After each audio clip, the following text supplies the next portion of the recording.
ಬಳ್ಳಾರಿಯ ಗುರುಕುಲ ಶಾಲೆ ಹಾಸ್ಟೆಲ್ನಲ್ಲಿ ಬಾಲಕನೊಬ್ಬನ ಕೊಲೆ ನಡೆದು ಹೋಗಿದೆ. 9ನೇ ತರಗತಿಯ ಬಾಲಕನಿಂದಾನೇ ಈ ಕೊಲೆ ನಡೆದಿರೋದು. ಮನಸೋ ಇಚ್ಛೆ ಹಲ್ಲೆಯನ್ನ ಮಾಡಿ ಕೊಲೆ ಮಾಡಿದ್ದಾನೆ ಓದುವ ಬಾಲಕ.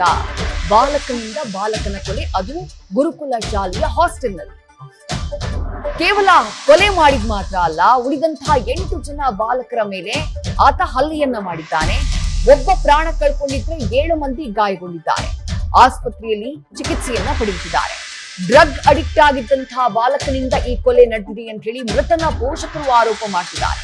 ಶಾಲಾ ಆಡಳಿತ ಮಂಡಳಿಯೇ ನೇರ ಹೊಣೆ ಅಂತ ಹೇಳಿ ಆರೋಪಿಸುತ್ತಿದ್ದಾರೆ. ಜೊತೆಗೆ ಚಾಕುವಿನಿಂದ ಚುಚ್ಚಿರುವಂತಹ ಅನುಮಾನವನ್ನು ಪೋಷಕರು ವ್ಯಕ್ತಪಡಿಸುತ್ತಿದ್ದಾರೆ. ಭಯಾನಕವಾಗಿ ಎಷ್ಟು ಜನರ ಮೇಲೆ ಹಲ್ಲೆ ಮಾಡುವುದಕ್ಕೆ ಹೇಗೆ ಸಾಧ್ಯ? ಆರೋಪಿ ಡ್ರಗ್ ಅಡಿಕ್ಟ್ ಆಗಿರಬಹುದು ಅಂತ ಹೇಳಿ ಗಂಭೀರ ಆರೋಪವನ್ನ ಮಾಡಿದ್ದಾರೆ ಮೃತ ಬಾಲಕನ ಪೋಷಕರು.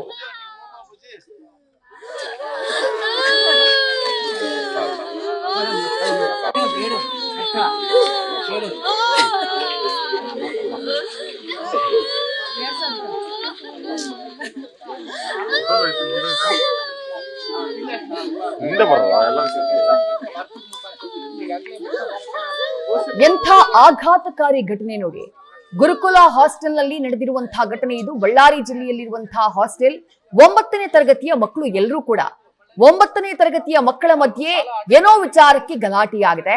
ಆಗ ಒಬ್ಬ 9ನೇ ತರಗತಿಯ ವಿದ್ಯಾರ್ಥಿ ಕಬ್ಬಿಣದ ರಾಡ್ ತಗೊಂಡು ಸುಮಾರು 8 ವಿದ್ಯಾರ್ಥಿಗಳ ಮೇಲೆ ಹಲ್ಲೆಯನ್ನ ಮಾಡ್ತಾನೆ. ಅದರಲ್ಲಿ ಒಬ್ಬ ಹುಡುಗ ಪ್ರಾಣವನ್ನೇ ಕಳ್ಕೊಂಡ್ಬಿಟ್ಟಿದ್ದಾನೆ.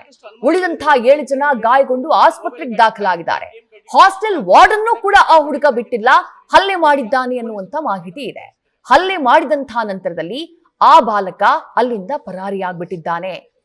ಮತ್ತೊಂದ್ ಕಡೆ ಹಾಸ್ಟೆಲ್ಗೆ ಮಗನನ್ನ ಕಳುಹಿಸಿ ಆತನ ಭವಿಷ್ಯ ಚೆನ್ನಾಗಿರ್ಲಿ ಅಂತ ಹೇಳಿ ಬಯಸಿದ್ದಂತಹ ಪೋಷಕರು, ಆತನ ಬಗ್ಗೆ ನೂರಾರು ಕನಸುಗಳನ್ನ ಕಟ್ಕೊಂಡಿದ್ದಂತಹ ಪೋಷಕರು ಹಾಸ್ಟೆಲ್ನಲ್ಲಿ ಮಗ ಕೊಲೆಯಾಗಿದ್ದಾನೆ ಅನ್ನುವಂತಹ ಸುದ್ದಿ ಕೇಳಿ ಆಘಾತಗೊಂಡಿದ್ದಾರೆ. ಅವರ ಆಕ್ರಂದನ ಮುಗಿಲು ಮುಟ್ಟಿದೆ.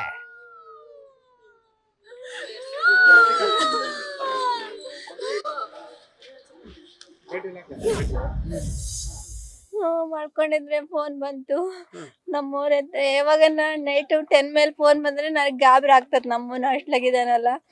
ನಿನ್ನೆ DSP ಸರ್ ಅಳಿಯ ತೀರ್ಕೊಂಡಿದ್ದಾನೆ ಆಂಧ್ರದಾಗ ಅಂದ್ರೆ ಅವ್ರ ಫೋನ್ ಬಂದಿರ್ತತ್ತೊಳ ಅನ್ಕೊಂಡ್ರೆ ನಮ್ಮತ್ ಬಂದು ಶೆಟ್ ಮಾರ್ಸ್ಕೊಂಡಿದ್ರೆ ಏನಂತ ಕೇಳಿದ್ರೆ ಏಮಂತ ಸೀರಿಯಸ್ ಅಂದ್ರೆ ಏನು ಎಲ್ಲಿ ಪ್ರಾಬ್ಲಮ್ ಏನಂತ ನಾನು ಬರ್ತೀನಿ ಅಂದ್ರೆ ಮಧ್ಯದಾಗ ದಾರಿನಾಗ ಯಾರೋ ಫ್ರೆಂಡ್ ಅಂತ ಹೇಳಿದ್ರೆ ಅಮ್ಮ ಅಂದ್ರೆ ಹೆಂಗೆ ಯಾವಾಗ ಫೋನ್ ಮಾಡಿ ಮಾತಾಡಿದ್ರು ಹೇಮಂತ್ ನಿಮ್ ಜೊತೆಗೆ? ಬುಧವಾರ ಫೀಸ್ ಇನ್ನ 5000 ಐತೆ, ಅದನ್ನ ಮುಗಿಸಿ ಎಕ್ಸಾಮ್ ಬರೆಸ್ತಾರಂದ್ರೆ ಅವಾಗ ಯಾರಪ್ಪ ಫೋನ್ ಪೇ ಹಾಕಿಸ್ಬಿಟ್ಟು ಬುಧವಾರ ಲಾಸ್ಟ್ ಸರ್. ಹೆಂಗಿದಮ್ಮ ಓದೋದ್ರಲ್ಲಿ ಎಲ್ಲ? ಮಾಮೂಲು ಸರ್, ನನಗೆ ఇష్ట ಇಲ್ಲ ಅಲ್ಲಿ ఓదక్క.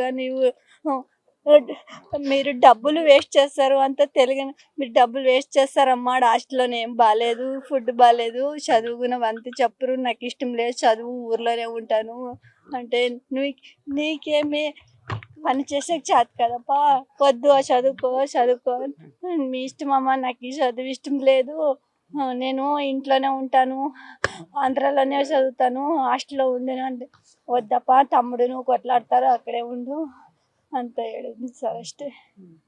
ಈಗ ಈ ಘಟನೆ ಆಗಿದೆ, ಈ ತರ 9ನಂತೆ ಮಗು ಹೊಡೆಯೋದಂದ್ರೆ ಸಾಮಾನ್ಯ ವಿಚಾರ ಅಲ್ಲ. ಏನ್ ಹೇಳ್ತೀರಮ್ಮ ಇದ್ರ ಬಗ್ಗೆ? ಏನ್ ಹೇಳ್ಬೇಕು ಸರ್, ಇಂಥವ್ ನಾನು ಟಿವಿನಲ್ಲೇ ನೋಡಿದ್ದೆ, ಇದೇ ಫಸ್ಟ್ ಟೈಮ್ ನನ್ ಮಗ. ಎಷ್ಟು ಒಬ್ಬನೇ? ಇಬ್ರು ಮಕ್ಕಳ? ಈಗ ಏನಾಗ್ಬೇಕಂತ ಆಗ್ರಹ ಮಾಡ್ತೀರಮ್ಮ ಅಮ್ಮ? ಈಗ ಈ ತರ ಘಟನೆಗಳಾಗ್ಬಾರ್ದು 9ನಂತೆ, ಅದು ಅಷ್ಟು ಏನ್ ಮಾಡಿ ಸರ್, ಇನ್ನ ಯಾರು ಹುಡುಗರು ಹಾಸ್ಟೆಲ್ಯಾಗ ಬೇಡ, ಎಷ್ಟನ್ನ ಓದ್ಲಿ ಸಾಕು, ಅವ್ರ ತಕ್ಕ ಇರ್ಬೇಕಂದ. ಸರಿತಾ ಕಾನ್ಸೆಪ್ಟ್ ಸ್ಕೂಲ್ ಅಂತ ಒಂದು CBSE ಸ್ಕೂಲ್ ಇರ್ತದೆ. ಇದು ರೆಸಿಡೆನ್ಷಿಯಲ್ ಸ್ಕೂಲ್ ಸಹ ಇದೆ. ಒಂದು ಚಿಕ್ಕ ಹಾಸ್ಟೆಲ್ ತರ ವ್ಯವಸ್ಥೆ ಮಾಡಿ ಈ ದೂರದ ಊರುಗಳಿಂದ ಬಂದಿದ್ದ ವಿದ್ಯಾರ್ಥಿಗಳಿಗೆ ಅಲ್ಲಿ ಉಳ್ಕೊಳ್ಳಕ್ಕೆ ವ್ಯವಸ್ಥೆ ಮಾಡಿದ್ದಾರೆ.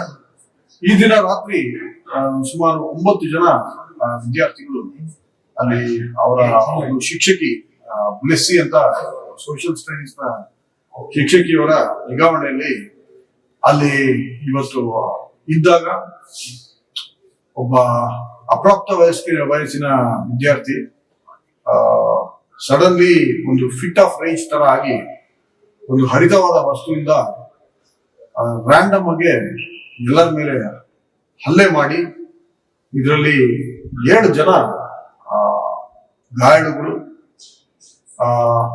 ದುರದೃಷ್ಟವಶಾತ್ ಇದರಲ್ಲಿ ಒಬ್ಬ ಅಪ್ರಾಪ್ತ ಬಾಲಕ ಮರಣ ಹೊಂದಿದ್ದಾರೆ. ಇದ್ರ ಬಗ್ಗೆ ಈಗಾಗಲೇ ನಾವು ಏನು ನಮ್ಮ ಬಳ್ಳಾರಿಯ ಬಿಮ್ಸ್ ನ ಟ್ರಾಮಾ ಕೇರ್ ಸೆಂಟರ್ ಇದೆ, ಅದನ್ನ ವಿಸಿಟ್ ಮಾಡಿ ಈ ಬ್ಲೆಸ್ಸಿ ಅನ್ನೋರ್ನ ನಾವು ಅವರ ಹೇಳಿಕೆ ಪಡೆದು ಏನಾಗಿದೆ ಅಂತ ಒಂದು ಪ್ರಾಥಮಿಕ ತನಿಖೆ ನಾವು ಮಾಡಿದ್ದೇವೆ. ಹಾಗೆ ನಮ್ಮ ಸೋಕೋ ಟೀಮ್, FSL ಟೀಮ್ಸ್ ಎಲ್ಲ ಸ್ಥಳದಲ್ಲಿ ಹಾಜರಿದ್ದಾರೆ. ಇದೊಂದು juvenile who's in conflict with law ಅಂತ ನಾವು ಪರಿಗಣಿಸಬೇಕಾಗುತ್ತೆ ಕಾನೂನಿನ ಅಡಿಯಲ್ಲಿ. ಹಾಗಾಗಿ ಸ್ವಲ್ಪ ಸೆನ್ಸಿಟಿವ್ ಆಗಿ ನಾವು ತನಿಖೆಯನ್ನು ನಾವು ಜುವೆನೈಲ್ ಜಸ್ಟಿಸ್ ಆಕ್ಟ್ ಪ್ರಕಾರ ನಾವು ಏನು ಸೇಫ್ ಗಾರ್ಡ್ಸ್ ಇದೆ ಅಕ್ಯೂಸ್ಡ್ಗೆ ಆ ಪ್ರಕಾರ ನಾವು ಮಾಡ್ಬೇಕಾಗತ್ತೆ. ಹೆಚ್ಚಿನ ವಿವರಗಳನ್ನ ನಾವು ತಿಳಿಸ್ಲಿಕ್ಕೆ ಬರೋದಿಲ್ಲ. ಬಿಟ್ರೆ ನಾನು ಏನು ಈ ಅನ್ಫಾರ್ಚುನೇಟ್ ಇನ್ಸಿಡೆಂಟ್ ನಲ್ಲಿ ಪ್ರಾಣ ಕಳ್ಕೊಂಡ ಆ ಹುಡುಗನ ಪೇರೆಂಟ್ಸ್ ಅವ್ರಿಗೂ ಸಹ ನಾವು ಮಾತಾಡಿದ್ದೇವೆ. ಅವರಿಂದನೂ ಸಹ ನಾವು ವಿವರವಾದ ಹೇಳಿಕೆಗಳನ್ನ ಪಡಿತೇವೆ.